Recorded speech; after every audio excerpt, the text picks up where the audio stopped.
এই সবটা মিলিয়ে ভাবতে পারেন পশ্চিমবাংলা কোথায় চলেছে। 5 বছর পরে আপনি এক নজরে সরিয়ে দিন, আমাদের সিপিএমকে সরিয়ে দিন, তৃণমূলকে সরিয়ে দিন, পশ্চিমবাংলা 5 বছর পরে কোথায় দাঁড়াবে? এ রাজ্যের ছেলেমেয়েরা কোথায় যাবে?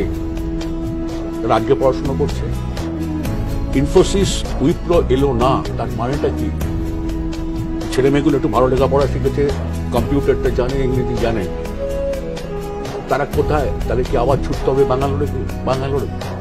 আমার তো দুশ্চিন্তা হচ্ছে, ধরুন এই পার্টি যেতে এই পার্টি হারে, ঠিক আছে, 5 বছর পর পশ্চিমবাংলা কোথায় গিয়ে দাঁড়াবে? কলকারখানা নেই, রাস্তা নেই, বিদ্যুৎ নেই পশ্চিমবাংলায়। আমরা কিসের ওপর দাঁড়াবো 5 বছর পর? সারা দেশ তো আমাদের দিকে হাসতে থাকে।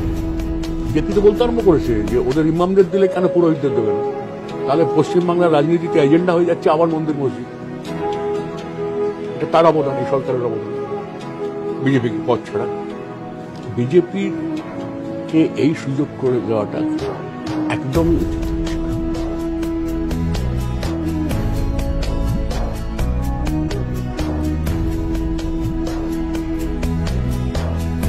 इन करोड़ों की तरह मैं सर झुकाता हूँ।